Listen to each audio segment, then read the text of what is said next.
आज हम लोग स्टार्ट कर रहे हैं इन्वेलोप्स के वो प्रॉब्लम्स जिनमें कि दो पैरामीटर होंगे। अभी पिछले लेक्चर में आपने पढ़ा था कि एक ही पैरामीटर था, और टू पैरामीटर्स की जो प्रॉब्लम्स है उनमें एक बात ये होती है कि जो पैरामीटर्स हैं, जैसे आपको याद होगा कि f of x Y A B equal to 0, ये क्वेश्चन 1 जो दी हुई है, ये क्वेश्चन टू पैरामीटर्स फैमिली की है। देखिए नाम भी देखिए, हेडिंग पड़ी है two parameters connected by a relation. अब देखिए two parameters connected by a relation, इसका मतलब है जो पैरामीटर्स ए बी हैं इनका कोई रिलेशन होगा। मतलब ए बी, जैसे कि A plus B is equal to, question में कांस्टेंट दे सकते हैं, ए की पावर एन प्लस बी की power N is equal to constant दे सकते हैं, या A B is equal to constant, any kind of additional condition. One parameter family of curves के जब हम इन्वेलोप्स निकालते हैं तो उसमें कोई कंडीशन नहीं होती है, एक ही पैरामीटर होता है। और प्रॉब्लम कैसे सॉल्व करते हैं आपको पता है कि इक्वेशन 1 लिखते हैं जो दी जाती है कर्व की इक्वेशन, और दूसरे निकालने के लिए पार्शियल डिफरेंशिएट कर लेते हैं, और दोनों में से हम पैरामीटर को इलिमिनेट कर देते हैं। ये तो वन पैरामीटर की बात हो गई। टू पैरामीटर्स में रिलेशन भी दिया हुआ, दो इक्वेशन होंगी। अब कैसे करेंगे ये हम स्टेप बाय स्टेप क्लियर कर रहे हैं, आपको ध्यान दीजिए। Let f of x y a b equal to 0, equation number 1 लिखी है, be an equation representing a family of curves for different values a and b, and let the parameters a and b be connected by the relation gab। gab देख रहे हैं आप, ये इसी को gab कहेंगे। एक्चुअली में जो रिलेशन दिया होगा that is called gab, because ये रिलेशन फंक्शन है किसका, a और b का। a बदलेगा, b बदल सकता है, लेकिन रहेगी वैल्यू c। जैसे a प्लस बी 10 हो, मान लीजिए थोड़ी देर के लिए a प्लस बी 10 हो। अब ये 1 प्लस 9 भी हो सकता है, ठीक है, ये 2 प्लस 8 भी हो सकता है। तो ये कनेक्शन आपका दिया और ये ए बी करके लिखा है, ठीक है। इसको to find the envelope of family F of x Y A B equal to 0 v by virtue of relation second can suppose that the parameter a and b can be expressed in terms of variable t। हाँ, अब यहाँ पर एक चीज है, ये समझना है आपको, याद भी रखना है कि इस टाइप की प्रॉब्लम्स में हम मान लेते हैं थोड़ी देर के लिए कि a हमारा जो है a वो फंक्शन ऑफ t है, ठीक है, और b जो है वो भी फंक्शन ऑफ t है। इस रिलेशन से पैरामीट्रिक इक्वेशन यानी कह दी, मान लिया हमने यहाँ पर सिंगल वेरिएबल t कर दिया उसका, ठीक है। तो अब क्या करेंगे कि ये सपोज करते हुए, और लास्ट में तो आप समझ ही रहे हैं जैसा पिछले लेक्चर में था कि पैरामीटर को एलिमिनेट करते हैं, यहां भी पैरामीटर को ही एलिमिनेट करते हैं, ठीक। अब ये प्रॉब्लम जो कंपोनेंडो एंड डिविडेंडो की है, फार्मूला है ये, इसको आप याद रखिएगा कि a upon b equal to c upon d हो, रेशियो बराबर रहता है a plus c upon B plus d. ये बहुत यूजफुल है। अब प्रॉब्लम एक लेके चलते हैं, इसी एग्जांपल से आपको इलस्ट्रेशन मिलेगा, मेथड ऑफ सॉल्विंग इसी से सीख पाएंगे आप कैसे। Find the envelope of straight lines, ये क्वेश्चन नंबर आपकी 1 हो गई, where the parameter a and b are connected by relation a की पावर n प्लस b की power n equal to c की power n, c being constant, c तो constant रहेगा, a और b आपके जो है यहाँ पर पैरामीटर्स हो जाएंगे। कैसे सॉल्व करते हैं ये हम समझा दें आपको। इक्वेशन नंबर 1 ले लेंगे जो क्वेश्चन है, इक्वेशन नंबर 2 ले लेंगे जो आपका कनेक्शन है, ठीक है। आप करेंगे क्या कि सपोज कर लेंगे, let us suppose that a and b are function of t, t का मान लेंगे कि ये फंक्शन है, यानी कि डिफरेंशिएट कर पाएंगे इनको हम t के रिस्पेक्ट में, xy के रिस्पेक्ट में नहीं करना, t के रिस्पेक्ट में, ठीक है। तो अब देखिए डिफरेंशिएट कर रहे हैं, differentiating 1 and 2 with respect to t regarding as x y constant, इसको कॉन्स्टेंट रखेंगे। तो आप यहाँ डिफरेंशिएशन समझ लीजिए, अगर हम इसको डिफरेंशिएट करें तो ये क्या होगा, x dt ऑफ a की पावर -1 हो जाएगा, plus y dt of b की पावर -1 इज इक्वल टू 0 आ जाएगा। अब जब आप इसका डिफरेंशियल करेंगे तो क्या आएगा, -x upon a square, actually ये a की पावर -2 हो जाएगा, इनटू dA बाई dt, ठीक, प्लस y।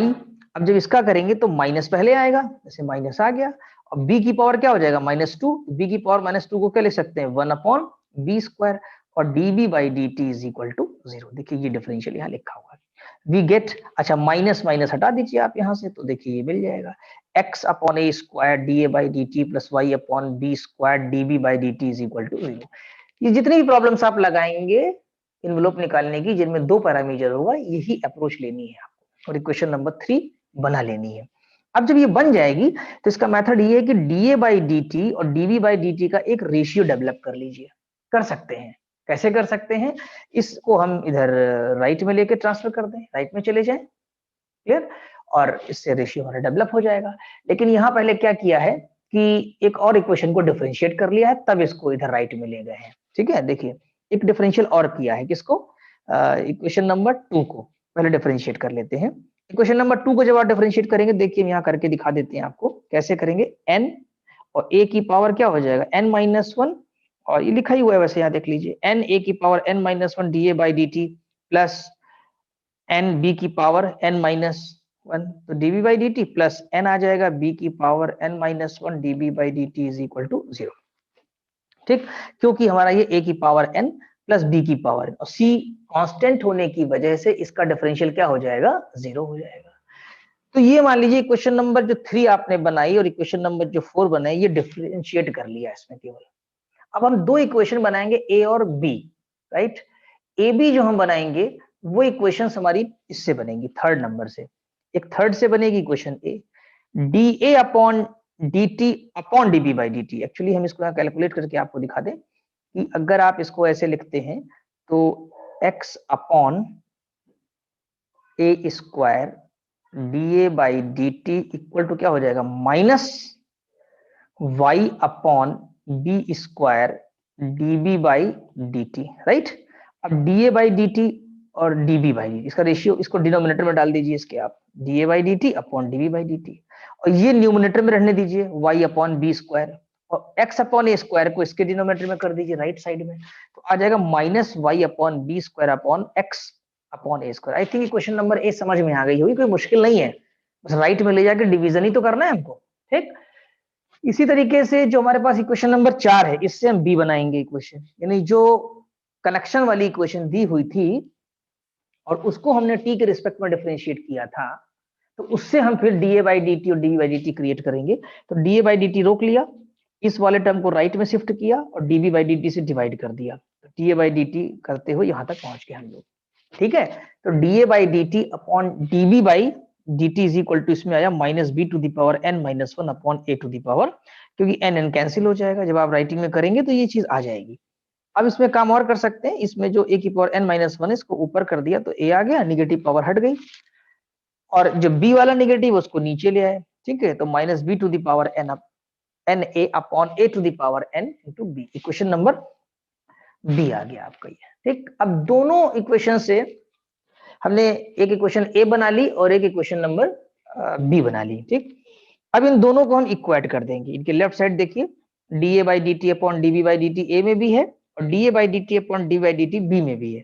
इन दोनों को जब इक्वेट करेंगे, now equating values of d A by D T upon D B by D t from a and b we have, तो ये आपके पास आ जाएगा। देखिए ध्यान से, ये जो है ना इक्वेशन नंबर ए में, मैं यहाँ एरो खींच रहा हूँ, देखिएगा ये लेफ्ट में लिख लिया, और इक्वेशन नंबर बी का ये राइट में लिख लिया। ठीक, अब इक्वेशन हमने दोनों इक्वाइट कर ली। अब क्या करेंगे, ये माइनस माइनस तो कैंसिल कर देंगे, तो ये बन जाएगा यहाँ पर y upon B square whole upon B square. इसमें यहाँ पर क्या किया है कि इसको डिनोमिनेटर में कर लिया इधर, जो b to the power n upon A है।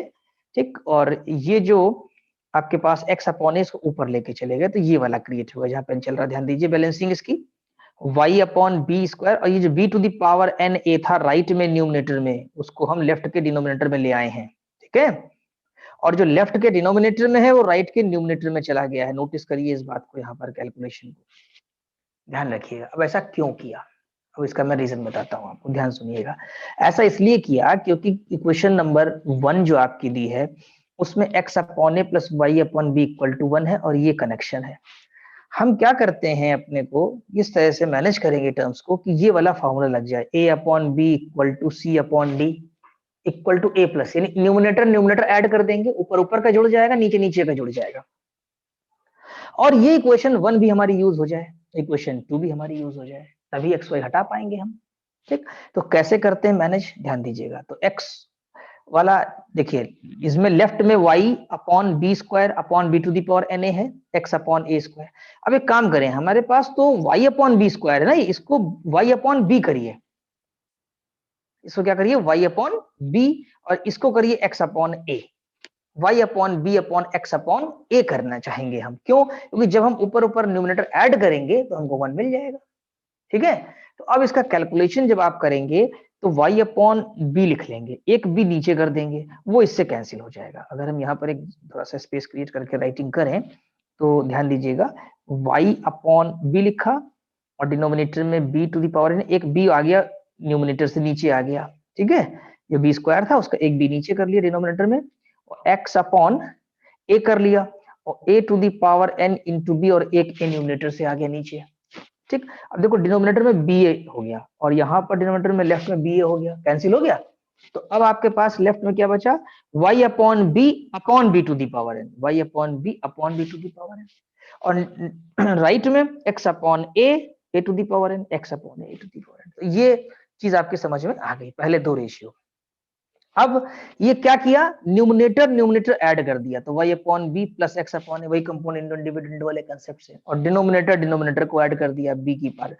तो अभी आपने देखा कि ऊपर हमने मैनेज किया है कि वही आना चाहिए समेशन जो इक्वेशन नंबर 1 है, तो ऑटोमेटिक जो डिनोमिनेटर वाली है वो इक्वेशन 2 को आ जाएगी आपकी, क्लियर। जब आप किसी भी क्वेश्चन में करेंगे आ जाएगी। तो न्यूमिनेटर मैनेज किया कि y upon B plus X upon A, तो ये 1 बन गया, ठीक। और upon B to the power n plus A to the power n denominator में, और इसकी वैल्यू कितनी होती है c, ये जो ऊपर लिखा है ये इक्वेशन 1 से आया है 1, और c to the power n आपका इक्वेशन 2 से आ गया, क्लियर। अब क्या करेंगे इसके बाद अब देखिए ध्यान से, हम लोग इसमें जो है रेशियो किस तरह से लेंगे, ध्यान दीजिएगा। ये जो आपको पहला दिख रहा है y upon B to the power n, जब मैं ब्लू कलर से लिख रहा हूं, ये रेशियो और ये 1 upon c to the power n, ये ले लेंगे एक बार। और एक बार जो दूसरा है x upon a whole to the power n, यहाँ जो है आपका ये ले लेंगे यहाँ इसके साथ में, यानी फर्स्ट और लास्ट, सेकंड और लास्ट, बीच वाला ये हम अभी नहीं ले रहे हैं, इसको हम छोड़ दे रहे हैं, ठीक है, कोई काम नहीं है हमारे पास। अब उसने अपना वर्क या रोल प्ले कर दिया, वो 1 बना दिया न्यूमरेटर को, डिनोमिनेटर को सी टू दी पावर n बना दिया।